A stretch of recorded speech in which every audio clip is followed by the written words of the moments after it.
Hello, everybody, and welcome to Motorsport Recently. My name is Jack McKenzie, and joining me on the mic is the wonderful Chris Whitfield, and not Caitlin Penny. We'll explain what she's doing later on in the show. Unfortunately, because Caitlin's absent, we're back on Google Hangouts, and boy, am I limited by my technology. I've tried a variety of streaming options throughout the week, but none of them would actually end up working. Anyway, we're looking back at a jam-packed week in racing with the British Grand Prix, the New York Eprix, and the NASCAR race from Kentucky, and a brief report from both the Firecracker 400, if that's still the official name of that, and the IMSA race from Canadian Tire Motorsport Park. Chris, welcome along to this week's show.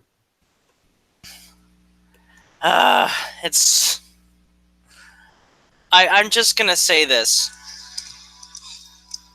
It's so damn hot. Milk was a bad choice. This is somebody who constantly complains that it's cold, and then when it's finally warm for once, he's not very happy. It's 46 degrees here, Jack. With the humidex. Yes, with the humidex, of course. How could I forget?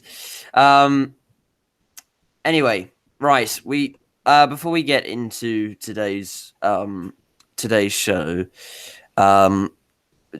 during the week, of course, it was the 4th anniversary of the death of Jules Bianchi, and I thought we'd just sort of say a couple of words for Jules Bianchi. It was absolutely tragic what happened to Jules Bianchi, and the entire racing community still misses him to this day. So this one, Jules, this one's for you. This show's for you. And yeah, it wasn't the best of tributes, but that is my short tribute to Jules Bianchi. Chris, did you have anything you want to say? Well, we still miss him very much here. He was one of those people that could make any car he drove quick. And unfortunately, he left us far too soon before he could actually get a chance to live his dream and drive a Ferrari.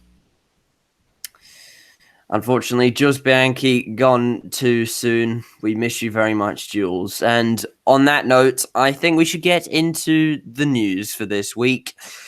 And Chris, are you ready? I'm as ready as I'll ever be. Let me just put on my Kimoa hat. Actually, hold on. I might just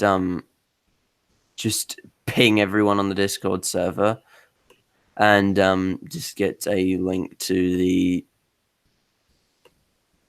Oh, yes, you do actually have a Kimoa hat now. I do. And on, a cursed diecast. A cursed diecast. Well, while I get the link for the stream to send out to the Discord server, why don't you tell us about your cursed diecast? Yep, I have a Fernando Alonso 1/64th scale diecast made by Greenlight Collectibles, and it's of his car that he, of course, failed to qualify with. And yes, it actually, I checked, it's in the right colors. Yes, of course, because there were two different colors for the McLaren IndyCar from this year. Anyway, enough on that. I've sent the link to the Discord server so everybody can watch that. So that's enough stalling. So we'll get into the news then. And we start with Formula One. So Formula One returned to the cradle of Grand Prix racing and its spiritual home for round 10 of the 2019 season, the United Kingdom. Valtteri Bottas qualified on the pole for Silverstone, followed by Mercedes teammate Lewis Hamilton, only 0.06 of a second adrift. Ferrari driver Charles Leclerc secured third spot on the grid, so the stage was set for an awesome race. As the race went green, Bottas would hold Lewis Hamilton off for the first few laps in what was actually a very interesting scrap for position. Meanwhile, the battle was on for third, fourth, fifth, and sixth between Red Bull and Ferrari. The first safety car came out of the day when Antonio Giovinazzi slid his Alfa Romeo into the gravel traps. Lewis Hamilton would pit under safety car and jump Valtteri Bottas, who had pit a few laps earlier. The Ferraris and Red Bulls would continue to battle, and on lap 37, Max Verstappen would clear Sebastian Vettel for third position. Going into the final chicane, Sebastian Vettel would accidentally rear-end Verstappen, putting both cars in the gravel traps, and actually sent Max Verstappen flying over the sausage curb. They would escape with surprisingly little damage. The only major damage to any of the cars was damage to Sebastian Vettel's front wing. They would escape with surprisingly little damage, as I said. However, would lose their positions to their respective teammates. Sebastian Vettel would pit and actually end up last on the road with a 10-second penalty. So not a very good day for him. And that was, of course, for causing a collision. Lewis Hamilton would come home to take victory, and another Mercedes won too, and Charles Leclerc would win the battle against the Bulls and bring it home third. Lewis Hamilton is now the most successful driver at the British Grand Prix, having now won the race 6 times. And of course, needless to say, he leads the championship over Mercedes teammate Valtteri Bottas.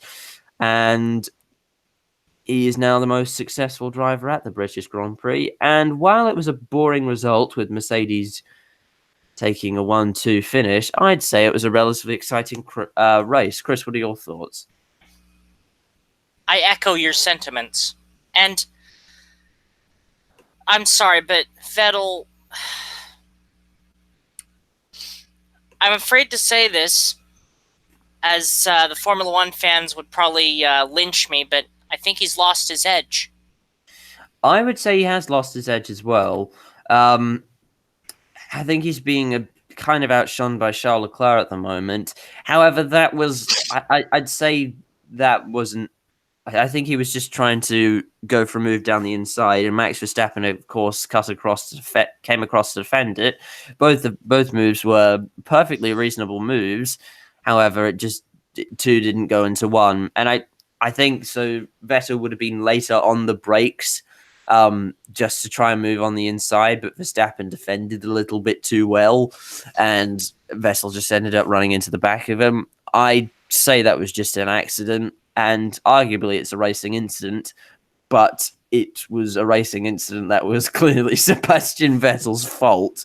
So the 10-second penalty was very much deserved.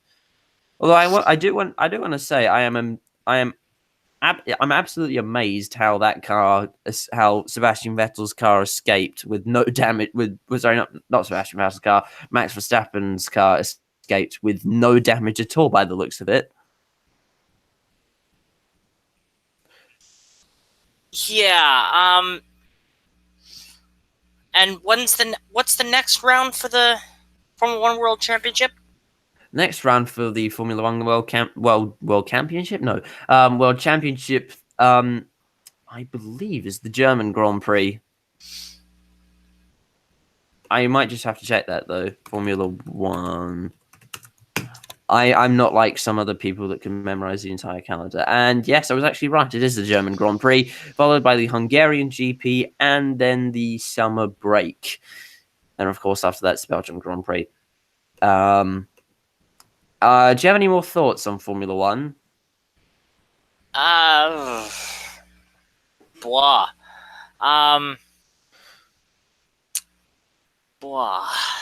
Not really.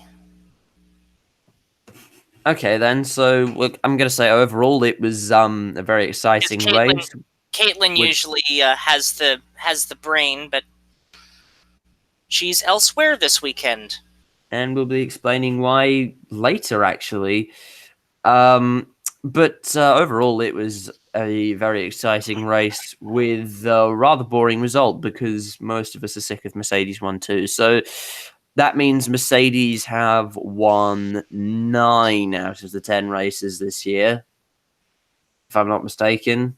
I don't think they've won anything else, have they? Yes. Sorry. Anyone's won 9 of anything 10. else, have they? 9 of 10, yes, they have. And with that note, we'll move on to a rather short report of Formula E. Unfortunately, Freya Edwards was very busy this week and wasn't able to write this, so I just have a short report for you on the Formula E front. Formula E took us to New York for the final round of the FIA Formula E World Championship. I believe that's actually the official name of it. Anyway, it's ABB FIA Formula E went to New York for the final round, and of course it was a double header. And if I remember correctly, Jean-Eric-Vergne was actually leading the championship going into the final round. And in race 1, Sebastian Buemi would take Nissan's first ever win in Formula E. Not Dam's first win, but Nissan's first win with the Dam's team. So they take the first win after what was a carnage-filled race. It was pile up after pile up after pile up in that race. And Jean-Eric-Vergne and his DS Digita teammate Andre Loss were seemingly involved in most of them. And they had a disastrous race, and as a result, the championship would still be alive going into the final race in New York, which was a much cleaner race. Robin Freins would win that much cleaner race in New York, and Jean-Eric-Vergne would bring it home 7th, which was enough to win the driver's title. So the race 1 top three looks like Sebastian Buemi, Mitch Evans, and Antonio Felix da Costa. And the race 2 results were Robin Freins, Alexander Sims, and Sebastian Buemi. And of course, your season 5 champion and the first ever 2-time champion of Formula E is Jean-Eric-Vergne. And I do have some discussion points for the race. So, what have you seen either the highlights or the full race for New York, Chris? I saw a little bit of it, but you know what? It's that old saying, like, Formula E should not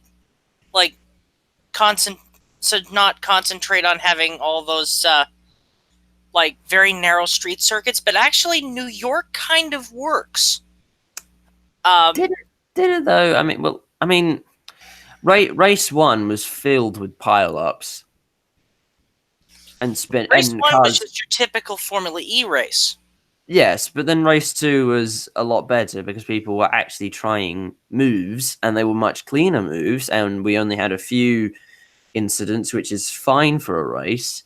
However, I do notice in Formula E that if somebody makes an overtake, well, this is at least in the highlights anyway. I'm not sure. I might have to actually start watching the full races again, but there doesn't seem to be a lot of back and forth battling. It's just like somebody makes a move on another driver, and then they just stay there.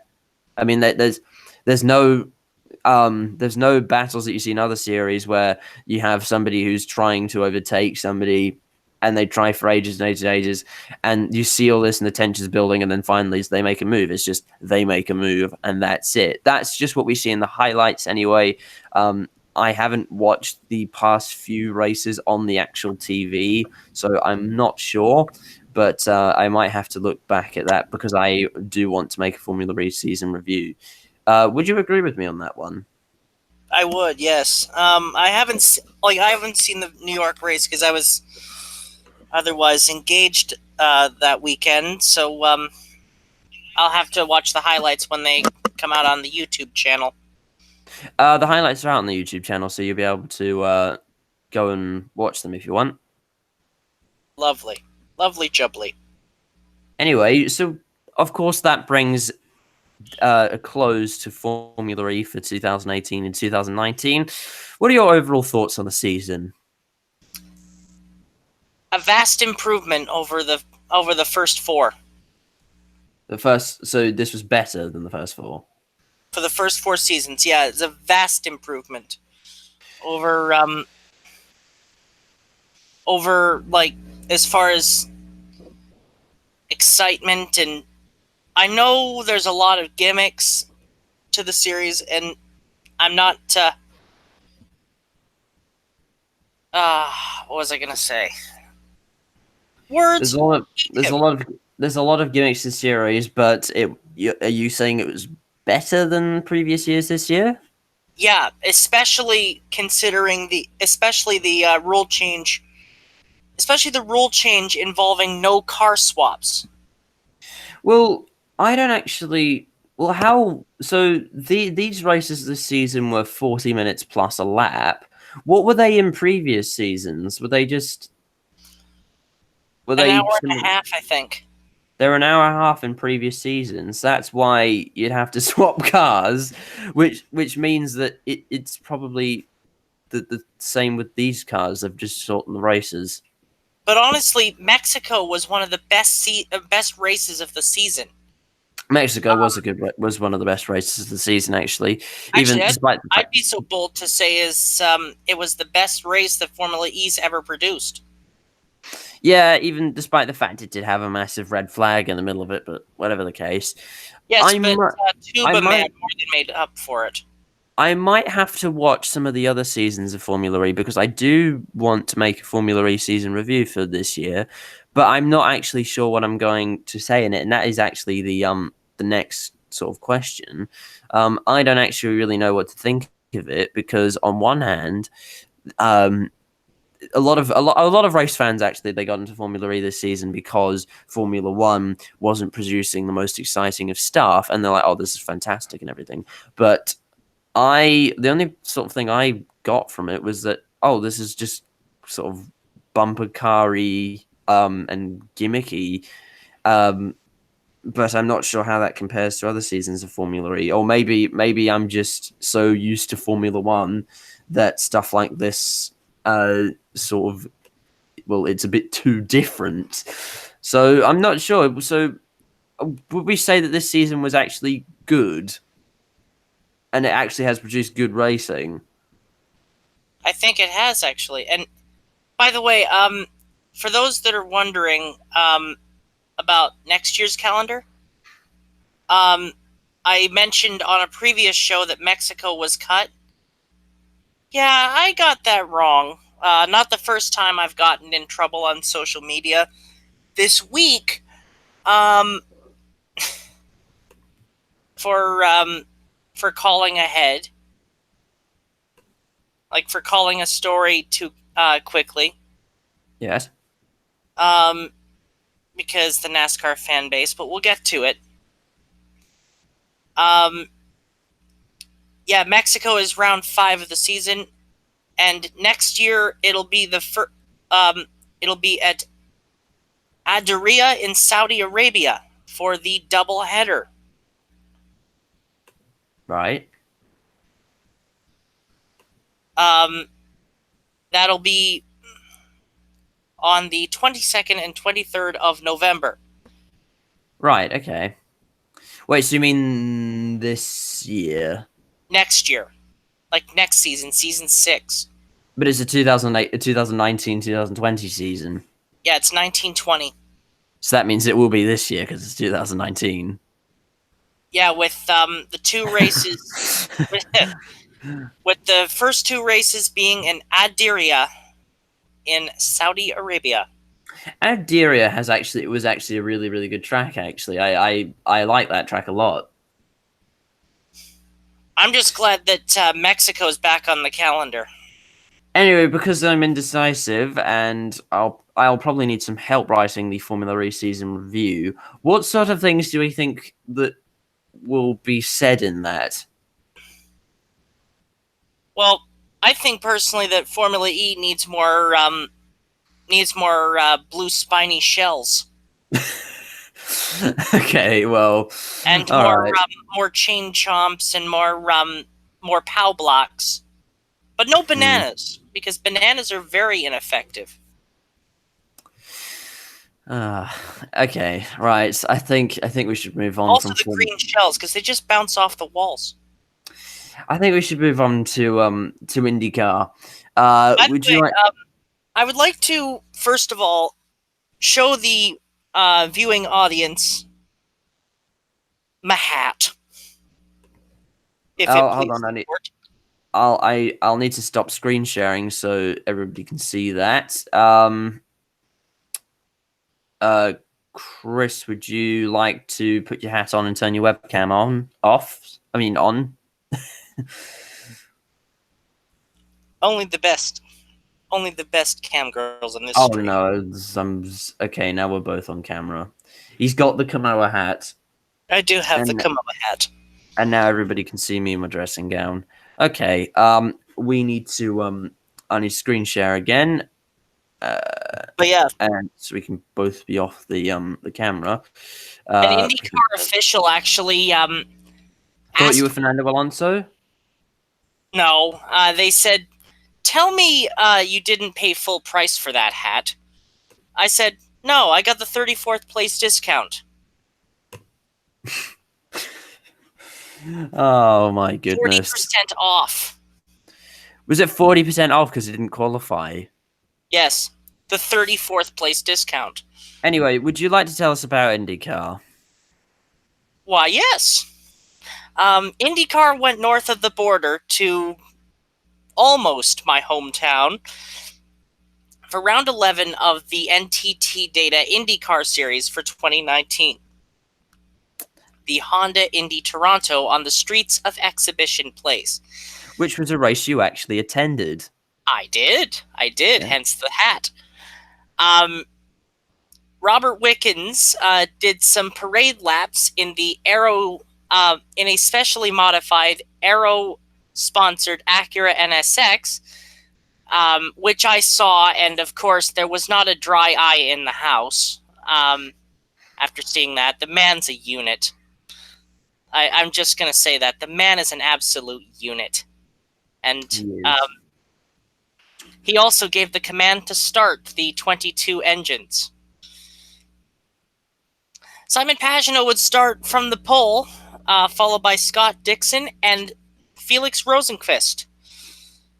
The initial getaway was quite clean on lap 1. However, Will Power would try an overly ambitious move on Graham Rahal, who was also trying a move on Marco Andretti.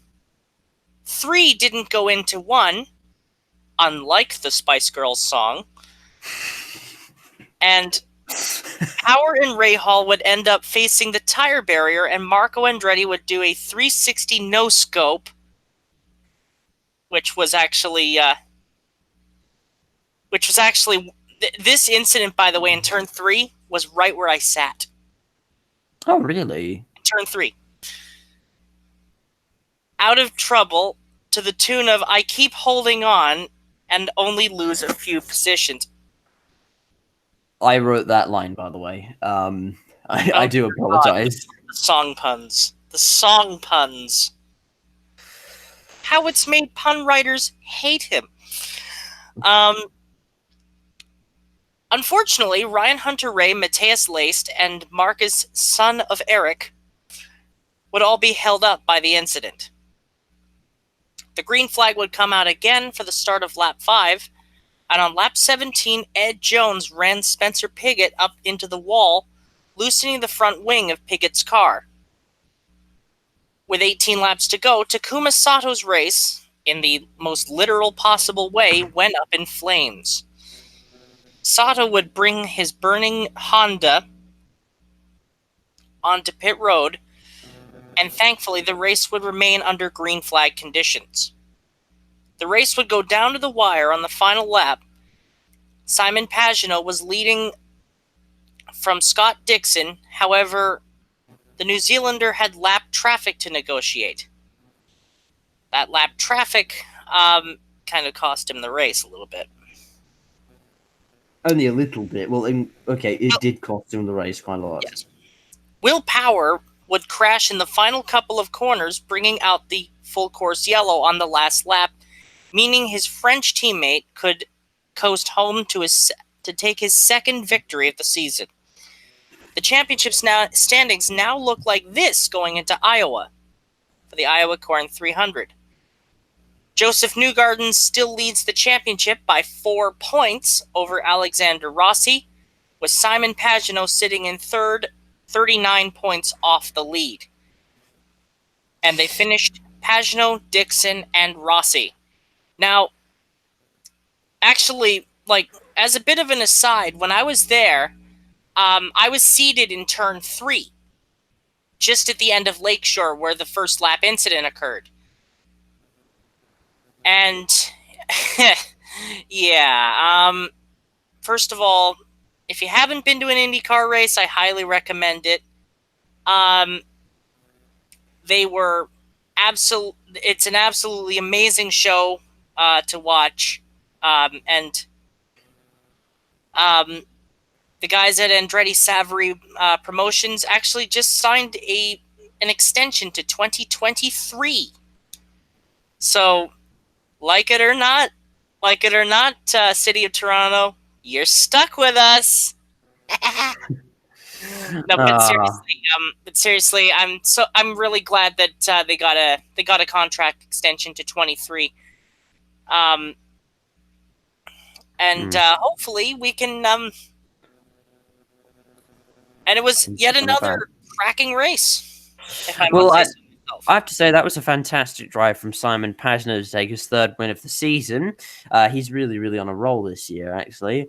And I believe he actually dominated the entire race, if I'm not mistaken. He led.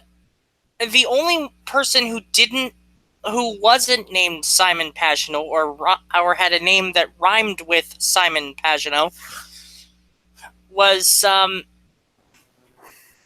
Zach Veach. Oh, really? That was because of pit strategy. Right. Okay. But whatever the case, it was a fantastic drive, and it was quite an exciting race on the streets of Toronto. Sebastian Bourdais actually ran wide as well, but the cameras didn't catch it. But that happened right in front of me. Yeah, lots of guys going hell for leather, actually, and that was quite exciting to see.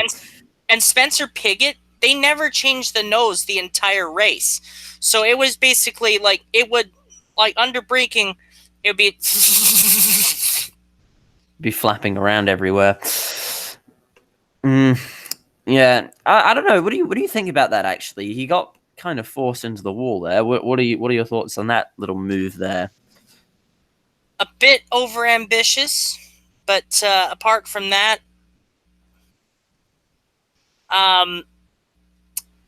it was a bit overambitious. That's all I'm going to say. All right then. Anyway, I don't think we have any more to say on that because that was a fantastic race, wasn't it? Yeah, and the next race is, well, tonight at Iowa. Actually, as somebody who was there, what are your thoughts on somebody who was actually there? Actually, why don't you tell us about some of the things you did there as well? And a few of the people you met. Yeah, actually, Caitlin and I wound up meeting the race winner. I was on a Discord call with her during the after the race, and we walk up to the paddock area, and all of a sudden there's Felix Rosenquist. Nice. And Felix comes by, says hi, and everything. He finished 5th. And then what comes next? We go to Marcus Ericsson. Son of Eric. The son of Eric. The meme lord himself. And then we see Simon Pagenaud. And we actually are in the call with Simon Pagenaud. Personally, I think I made Caitlin's year doing that. Oh, wow. But I did actually hear some stuff from the race. Apparently, and we'll get to this in the IMSA story, but I was talking with Ricardo Juncos regarding the incident with Victor Franzoni. Victor's okay. He's a little sore, of course, but they have actually got a new. They've got a new Dallara chassis for to continue the rest of the season. Interesting. Right. Okay. So shall we move on? Well, okay. And I will say, by the way, just to put a period on this, You can get a lot of information when you're sequestered in the pit lane, when you're sequestered in the IndyCar paddock at the Enercare Center during the long rain delay the day before. All right. Well, because we have been a little bit behind because we missed last week's show, we want to talk a little bit about the NASCAR Coke 06, not 600, 400 at Daytona. So, Chris, would you like to give us a little bit of a report on that before we get into Kentucky? I sure can. The field for the Coke Zero Sugar 400 at Daytona was set by the NASCAR rulebook, meaning Joey Logano and Kyle Busch started from the front row. Now let me explain, for those that don't know, when qualifying is canceled for NASCAR races, and there's like no on-track activity that can take place, the rule book is basically the field is set by the owner points coming into the weekend. So that's why Joey Logano and Kyle Busch started on the front row. An anxious moment for Kevin Harvick on lap 34 as his car got loose from behind Joey Logano, causing a slight twitch of the back end. Logano made the pass on the final lap to get the first stage to get the victory in a clean and Ford-dominated stage 1. On lap 58, Ricky Stenhouse moved down to block Kurt Busch and spun backwards into the still wet tri-oval grass. On lap 75, Kurt Busch blew a right rear tire and spun into the path of Brendan Gaughan in turn 3. Busch didn't hit anything apart from Gaughan's front end. Apart from the rear end of Gaughan's car, which wound up getting stuck in Kurt's car. On lap 82, Brad Keselowski got turned into the tri-oval wall off the bumper of Kevin Harvick, collecting David Reagan, Daniel Suarez, and Daniel Hemrick. Austin Dillon held off Alex Bowman and William Byron to win Stage 2. Then, with 43 laps to go, everything went pear-shaped. Kevin Harvick blew a right front tire and hit the wall in turns 3 and 4. Meanwhile, in turn 1, Austin Dillon threw a rather mistimed block in front of the pack and caused a giant pileup. When the dust settled, 18 cars were collected in the melee. The field initially got the 1-to-go signal, and Kurt Busch and others decided to pit to get to the end. Moments later, though, the restart was waved off due to lightning in the area. The lightning struck, and the race was red flagged with Justin Haley taking the lead. Haley, by the way, it should be noted, was 27th when the crash happened. And he stayed out. It is now the Stephen Bradbury of NASCAR. Yes. Just as the track dried and the drivers got back into their cars after a few of them threw the football into the spectator stands, playing catch with the spectators, another lightning strike occurred and a big storm that hit Florida finally opened. Moments later, it was official, and in front of a print of Hurley Haywood hanging in the media center, Justin Haley was declared the winner, giving him and Spire Motorsports, the new team whose best result prior to this was 28th at Charlotte with Quinn Huff, their first NASCAR Cup Series victory. It should also be noted that this was also only the second time a car numbered 77 won a Cup race, and the first since Joe Lee Johnson back in 1959.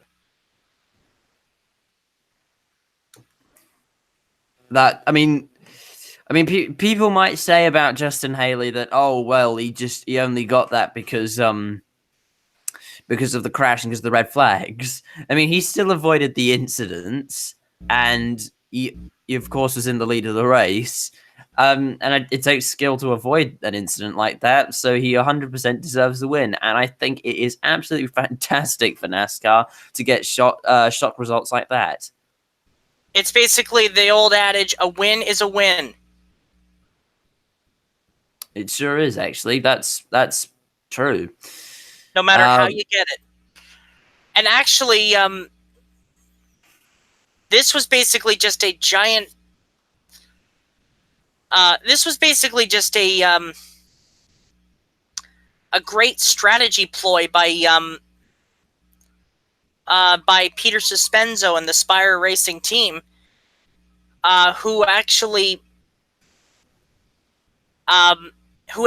took the gamble to stay out to gamble on weather. And that was a good move. That was a very good move. And since Daytona is old news, I don't want to dwell on Daytona for too long, so I think we should move on to a more recent race, being Kentucky. You take this one. Okay, then. Coming off the weird result, Spire Motorsport placed Quinn Hoff in the 77 for the Quaker State 400 at Kentucky Speedway due to Haley's Xfinity commitments. Larry McReynolds gave the command to start the engines for the Quaker State. Why do I keep saying Quaker State? It's Quaker State 400 with Daniel Suarez on the pole. In fairness, by the way, Quaker Steak is actually I believe a gas station stroke restaurant. Quaker Steak and Lube. It's in the Charlotte area. Oh, good. Anyway, there was a little argy-bargy between Kyle Busch and Clint Boyer on lap 9. On lap 47, Chase Elliott lost a right front tyre, causing the race's first caution. On lap 54, Corey LaJoie spun in turn 4, but didn't hit anything. Shortly after the restart, Landon Castle hit the wall in turn 2, and in an incident that collected Bailey Curry, Kurt Busch held off Joey Logano to win stage 1 convincingly.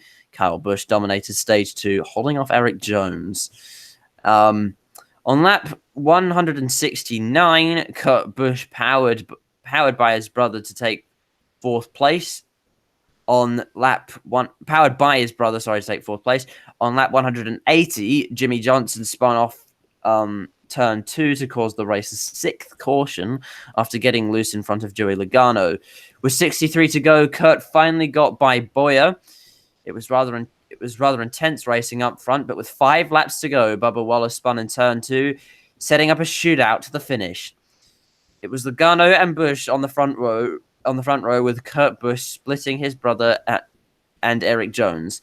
The two brothers battled door to door for the final 2 laps, Kyle making one last attempt, but Kurt Busch, who missed the strategy the week before at Daytona, redeemed himself to win at Kentucky.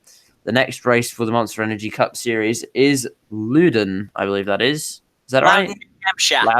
Loudon, New Hampshire. Yeah, New Hampshire for the... I'm assuming that's some joke I don't understand with New Hampshire. It's the accent. Okay, that makes sense then. I'll do this paragraph. The next race for the Monster Energy Cup Series is in Loudon, New Hampshire, for the Foxwoods Resorts Casino 301 at New Hampshire Motor Speedway. The winner gets a lobster. Okay, then. So that's of course, their that's one of their trophies is actually a fresh lobster. Well, can I race and hopefully win a lobster? You like lobster, do you? And the reason I spelled it as such was because of the Northeast United States, and a lot of people that listen to this podcast that live in the Northeast, they have a certain accent to them. It's basically, they don't pronounce R's. Like, they don't say lobster, they say lobster. kind of Who thing. needs- What, New Hampshire? Who needs ours anyway? Anyway, so Exactly. Kurt Busch won over his brother Kyle Busch in what was actually a fantastic battle. I think that was the best on-track Wasn't it, battle. though? It was the best on-track battle of the season, actually. And Eric Jones brought the number 20 car home for third place. But I mean, people say, "Oh, NASCAR is just cars going round and round in circles." Well, clearly it's not, because Kurt Busch and Kyle Busch, two brothers, were going at it to the very last lap, and that was absolutely superb, actually. And that is, I mean, and obviously, it proves the point about NASCAR nowadays. Sometimes NASCAR can be really boring, but when it's not boring, you get stuff like this sometimes, and it's really, really good. I was at the edge of my seat watching that finish. I know, so was I, actually. Like, And I that just was watching the honestly highlights. one of the best finishes I've seen in quite a while. Like, and we haven't even gotten to the Roval yet. But No, we haven't gotten to the Roval, and that should be fantastic, and I'm very much looking forward to the Roval. they've tightened the backstretch chicane, by the way. Even better. That means more people ending up in the tyre barriers, I'm assuming. And probably a bit of a slower Perhaps. lap time as well. All I will say is the oh, what was it? But that finish, I will say, is one of the best finishes I've seen in the series this year. So And it was just good, hard racing. There was no dirty driving going on. The driving standards weren't shocking. And No. I will say that after the first half of this season, the package for this package is actually really starting to grow on me, and I think they've got a winner here. They've finally got it right, and obviously the last two races at Daytona and at Kentucky has pretty much proved that NASCAR's interesting again. Touchwood. Because we get a short touchwood, of course. I've just touched my desk. I don't think this is actually wood. I think this is some synthetic material. But anyway, with a shock result at Daytona and a fight to the finish at Kentucky, and I don't think there's very much more to say about that. And if you want to, we can move on to our short report for the IMSA WeatherTech Sports Car Championship, because it's old news. Yes, the IMSA WeatherTech Sports Car Championship made its annual pilgrimage north of the border for the Mobil 1 Sports Car Grand Prix at scenic Canadian Tire Motorsport Park in Bowmanville, which is about an hour from me. It was a wild race that featured a rather nasty crash for Victor Franzoni's Juncos Racing Cadillac DPI, which would see Franzoni climb over the tire barrier. The victory would go to the other Mazda Team Yost Mazda RT24P DPI. Easy for me to say. With Ollie Jarvis and Tristan Nunez. MP2, it was Matt Murray and Eric Lux winning in the number 52 PR1 Matheson Motorsport Oric 07 Gibson. In GTLM, it was the 912 of Lawrence Van Tour and Earl Bamber in the Porsche, followed by John Edwards and Jesse Krohn in the number 24 BMW. I believe the first podium they've had since they won at Daytona. And in GTD, it was Robbie Foley, Bill Oberlin, who scored his 59th IMSA victory of all time, putting him second on the all-time list, one away from Scott Pruitt, holding off Trent Kidman and Mario Farnbacher and Frankie Montecalvo and Townsend Bell. The prototypes get a bit of a break. They will be back in action in 2 weeks at Road America, whereas right at the minute, it is the sports car race at Lime Rock. in Which is always a Connecticut, good one. That's always a good one, actually. and it's a cracker right now. I'm watching it at the minute. I will watch that later. Hopefully. I have a couple of things to say. First of all, it's fantastic to see Mazda doing well again. And if they'd had this car figured out at the start of the year, they would have actually probably been leading the endurance championship and possibly the actual championship at the moment. And unfortunately, they've gotten that car figured out a little bit too late to actually be competitive for the championship this year. We'll have to see how they do in the other endurance race, well, the final endurance race for the season, actually, of course, being Road Atlanta, Petit Le Mans. And it's also fantastic. Well, it also should be very interesting to see if Bill Oberlin can overtake Scott Pruitt in the all-time win list. I mean, that's extremely impressive. That is. And one thing actually that's rather interesting is the fact that the next the next 4 rounds, there's the GT only race at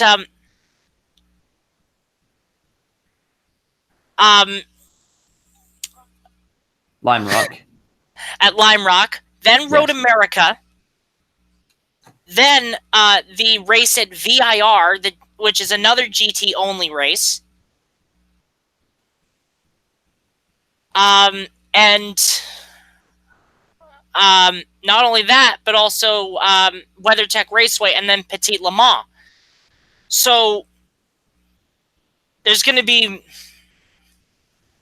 a lot of action within the next little while in the IMSA series. And as I said before in the IndyCar recap, I was talking to Ricardo Juncos, the guys from Juncos Racing. They said that Victor Franzoni they have another car ready. He is okay. They have another car that they're getting from Dallara, another Cadillac DPI, to run at Road America. Excellent. So they will not miss any races. Anyway, we'll move on from IMSA to our special feature. Well, sort of a special feature for this week, and this is something that's been developing over the past couple of weeks. It's Rich Energy's PR fire that has seemingly burnt the house down. So this whole thing started off with Rich Energy tweeting out today at Rich Energy terminated our contract with at Haas F1 team for poor performance. We aim to beat at Red Bull, and being behind at Williams Racing in Austria is unacceptable. The politics and PC attitude in at F1 is also inhibiting our business. We wish the team well. Hashtag F1. Hashtag Rich Energy. Now, first of all, this sort of sent the paddock into a bit of a panic. Like, why has Rich Energy so suddenly terminated their contract with Haas F1 team? Haas F1 team were probably a little bit confused with that as well and said that they hadn't terminated their contract with Rich Energy. The following day, they would then tweet out this. At Rich Energy, CEO at Williams Story has commented the ludicrous statement by minority shareholders cozy with at Red Bull and at White Bikes is risible. Their attempt to play Palace Coupe has failed. I control all assets of at Rich Energy and have support of all key stakeholders. Hashtag Rich Energy. Now, I'm fairly sure what happened here is that Rich Energy, of course, were a bit confused that they terminated their contract with Haas F1 team, and it was later discovered that William Story had put out that tweet without consulting any of the shareholders or any of the investors or really anyone involved with the organization at all. So that was not particularly good.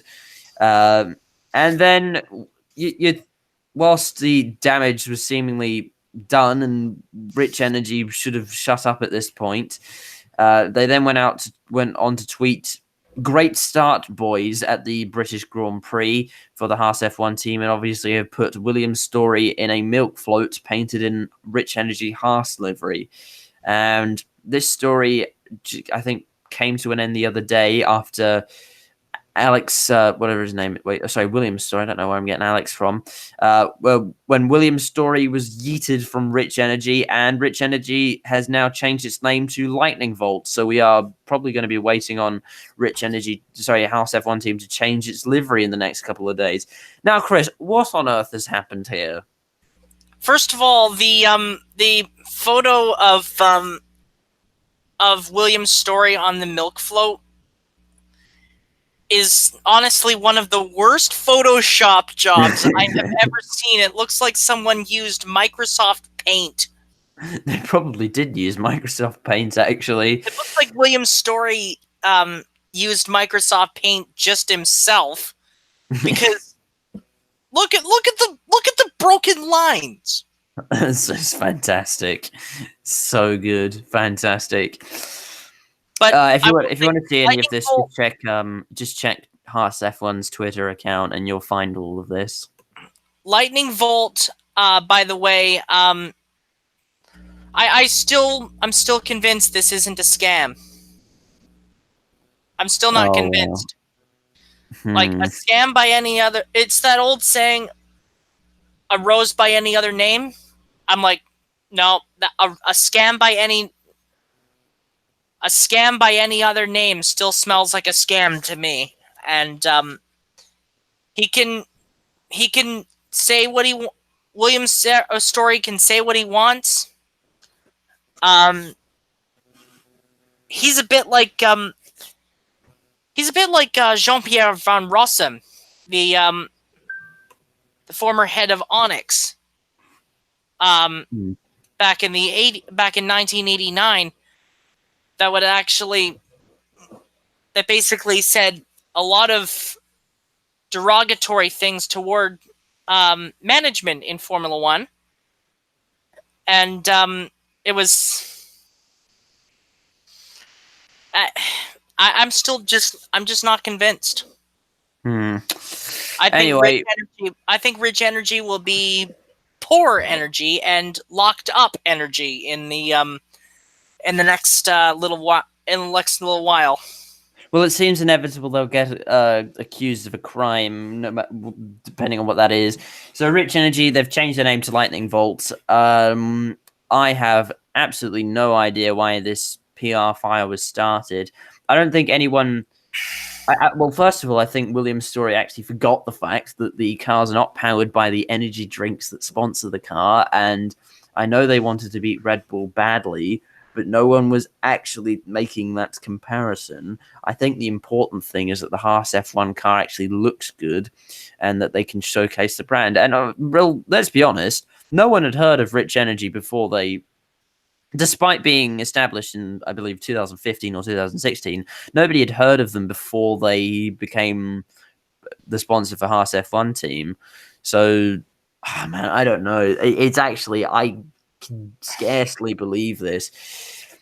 And I think that's the end of that story, actually. So that is a short report on the Rich Energy PR fire. Now, if you'll excuse me, I have to put my money in the dryer.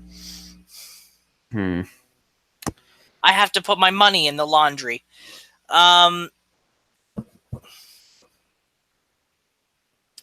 Obviously, Okay. You don't get that reference.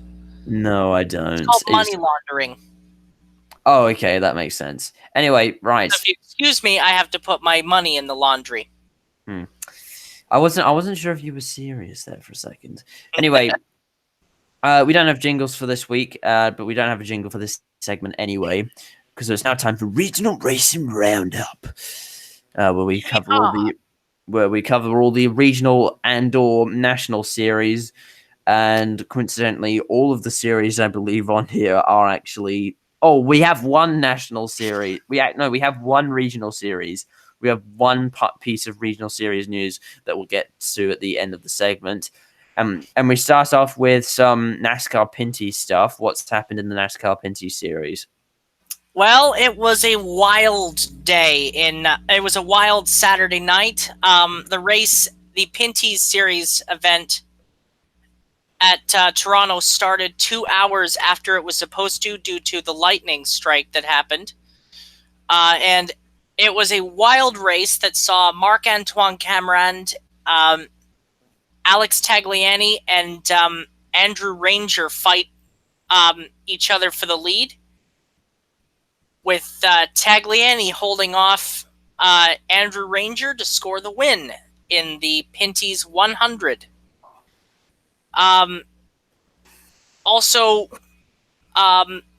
Cole Potts and Gavin Harlian won the 2 rounds of the Stadium Super Trucks event, of the Stadium Super Trucks series in Toronto. The first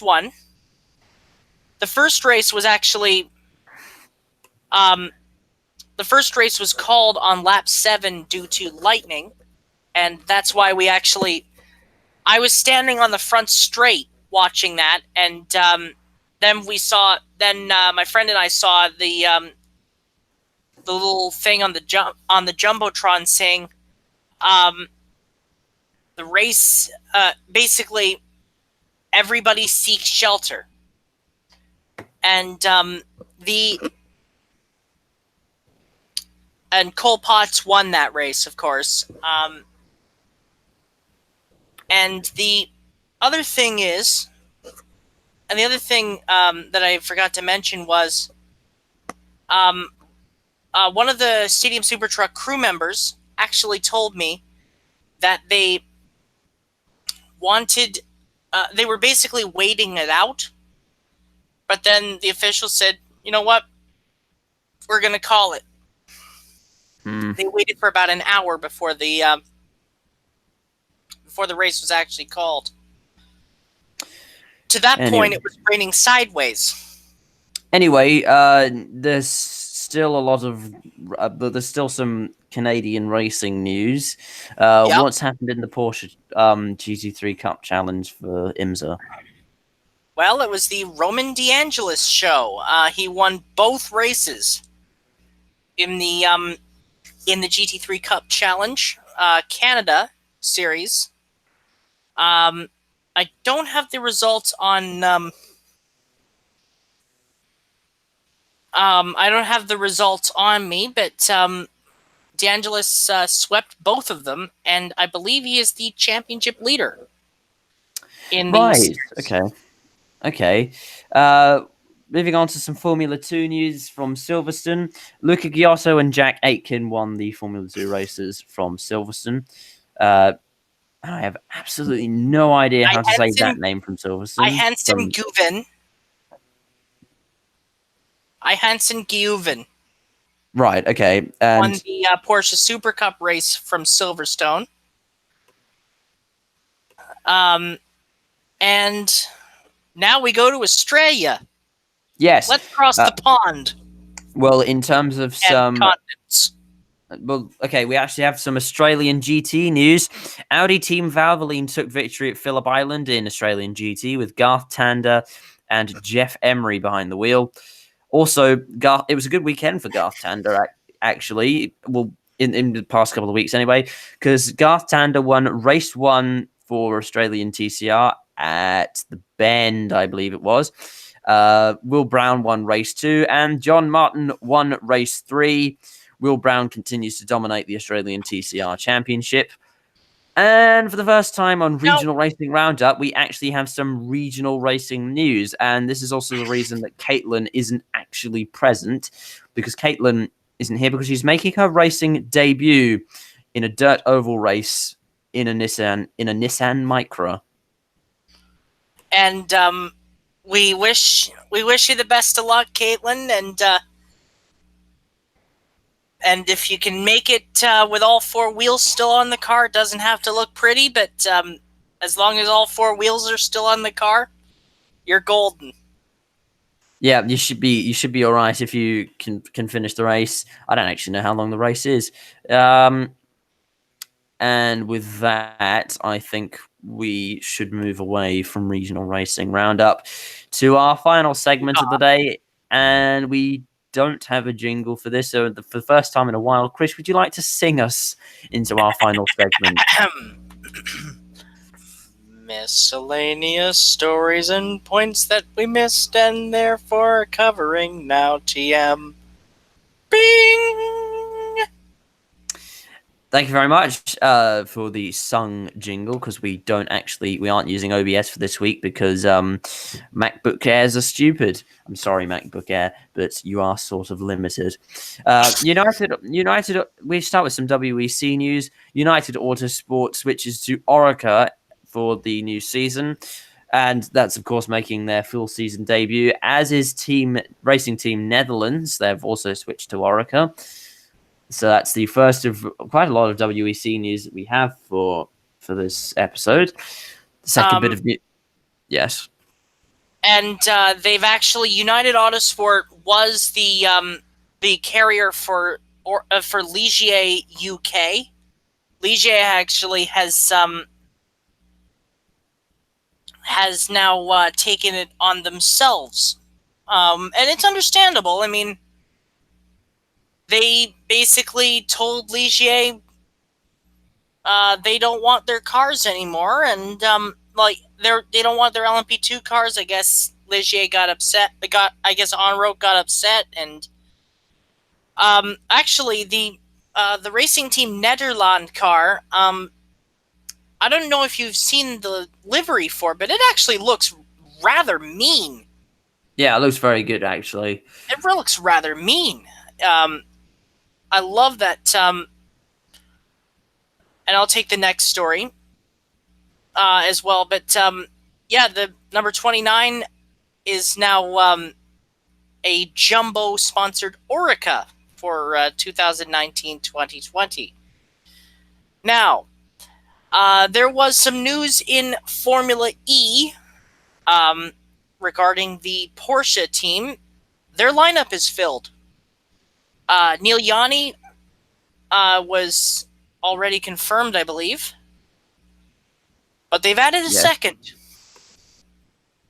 Fear not, for there is another.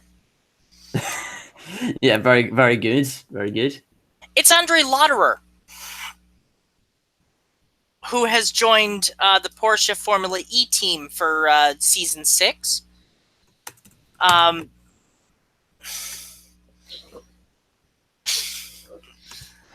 I got my DS to cheaters mixed up because on a little document I accidentally typed John Eric-Vergne instead of Andre Lauderer. As far as I know, Jev is staying with with the team with DS Chachita, but I can't wait to see the livery. Actually, they actually did the reveal. Porsche did the reveal on Instagram. Yeah. In a job interview type video, and I saved that. I haven't watched it yet. I have to say I quite enjoy that. I'll give that a watch later, actually. But that does beg the question: who will fill that other DS Chachita seat? And something tells me it will probably be somebody from outside Formula E, actually, because who would they really hire within Formula E? I think it'll be someone else. Thomas Laurent. No. I don't know. It might be a French driver. It might be a French. Actually, if Romain Grosjean's going to be out of a job, and we'll get to that in a minute. If Romain Grosjean, actually, do I have that as? Oh yes. Okay, we'll get to that in a minute. If Romain Grosjean's going to be out of a job, he might end up in a DS Chachita. So that might be interesting. I thought Formula E was trying to get away from crashing.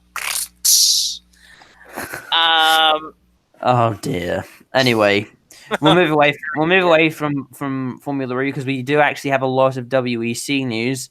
And Chris, would you like to tell us about what Rebellion Racing may or may not be doing? They're dropping to one car. Well, they are potentially dropping to one car. Yes, they haven't actually. They're dropping to one car for Silverstone, but I'm not sure if it's for the full season or not. And also, Ginetta is going to be at the Silverstone opener. However, there may be a bit of an issue with the car being homologated. Oh, really? The car hasn't been homologated from 2019. Oh, so, okay. Yeah, unfortunately, now I'm not really sure whether or not they'll actually let them race, but apparently they might be bringing the cars there, which is good. And because I like seeing the privateer LMP1 teams. They're It would actually be quite interesting if Toyota wasn't there with the hybrid. We could see some more battling between the privateer cars. and So also it's the first. What was I gonna say? I'm not sure, but now that actually begs the question. Toyota's getting a weight increase apparently. Right? Yeah. Oh, yeah. I actually remember that as well. I remember seeing that in the thing as well. Yes. Toyota are getting a weight increase, but now that begs the question, actually, and this might tie in with the Formula E story that we just said before, because Rebellion Racing are dropping to one car. There are actually quite a few good drivers on that team, so maybe from the fallout of one of those cars, we might see one of those guys fill the DS to cheetah seats. I mean, who knows? Who knows? These stories might be tying in with each other. I'd like to see Gustavo Menezes. See what he can do in a single seater. That would be interesting. We'll move. There's also some other WEC news. Will Stevens is set to return to Jackie Chan DC Racing for the 2019 and 2020 WEC, which is rather interesting. He's next. Well, he was in Formula One for 1 year, I believe, and I think he was actually racing for Manor when they were racing in LMP2. Yeah, he actually followed the team from Formula One to WEC in an Orica 5. Anyway, there's also some IMSA news. Yep. As many of you, in my day, we had this thing called a space launch. It was 1969. I remember it like it was yesterday. Even though it was 21 years before I was born. The Magnus Racing Team, which of course runs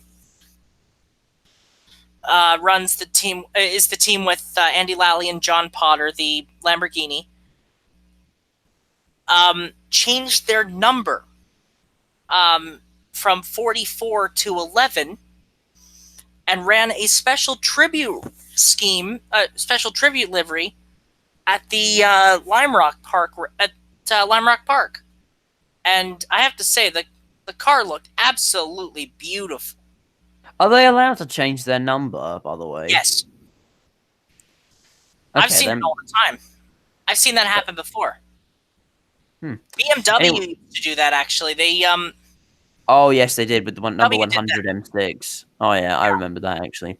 And then, but did they keep that number for the entire season, or just have it, or just run it for? Oh, okay. Anyway, so that's of course in tribute for 50 years since the landing on the moon. That's one small step for man, one giant leap for mankind. Anyway, we have some news relating to Formula One. So there's rumors of Esteban Ocon joining Haas because apparently Günther Steiner is disillusioned with some of his drivers, particularly Romain Grosjean. And there is actually the chance that Romain Grosjean will be fired by the Belgian Grand Prix, and that Esteban Ocon is a viable option. Of course, Esteban Ocon was yeeted out of Formula One at the end of last year when Lance Stroll and his daddy brought up the entire Force India team and changed it to Racing Point. And I think he's been looking for a way back into Formula One ever since, and this might actually be his chance. So he'll go from a Mercedes Junior, I'm assuming, to a Ferrari Junior, which is rather interesting. Yeah, my thought on that is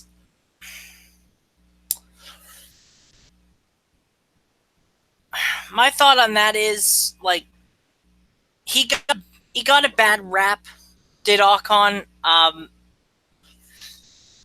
Like, I think he has a little unfinished business, and Yes, he does.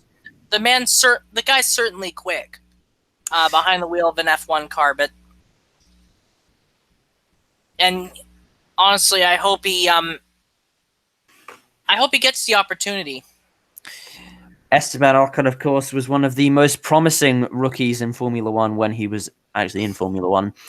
And we move on to our final story of the day, because Porridge Man himself, Valtteri Bottas, has tested a Toyota factory WRC car. He got to have a go in the Yaris, and something tells me it wasn't an official. Well, I don't think Mercedes would have really allowed him to do that, because he actually rocked up to the test in his old Williams Martini race suit, and he's got to have a go in the Toyota WRC car. And Valtteri Bottas made his rallying debut this year, I believe, at the Arctic. Well, no, like he made his rallying debut at something. Of course, the Finnish have always been good at rallying. Something. He made his debut at something. The Finnish have always been good at rallying, and Valtteri Bottas is an eligible Finnish person. And perhaps Is he now? Well, perhaps he may be doing some more rally stuff in the future. And if Formula One doesn't work out for him, he might have a factory Toyota drive. So I think that's rather interesting. Yeah, I'm mixed about that. I cite Robert Kubica. Yes, but that was a freak. If that's sort of a freak accident, and it might just be he wants to keep his skills sharp in the off season. I wouldn't mind seeing him in an LMP1 car. Well, I'm not entirely sure that would happen, and he is quite busy with Formula One and all that sort of stuff. But yes, I know it's not going to happen, but one can dream. Maybe a one-off Le Mans drive. And on that note, I think it is time to end. That is, of course, our final story of the day. I've been Jack McKenzie, and joining me on the mic today has been the wonderful Chris Whitfield. And we actually don't have anyone to thank. We will resume normal service next week. Assuming that we will, and assuming that nothing happens between now and the next episode. Good luck to Caitlin Penny. She'll be racing this weekend, of course, as we said, on the dirt oval. And on that note, it's time to end. Thank you very much for tuning in. Like, subscribe, and we'll see you next time. Goodbye. Ta-ra! Good luck, Caitlin.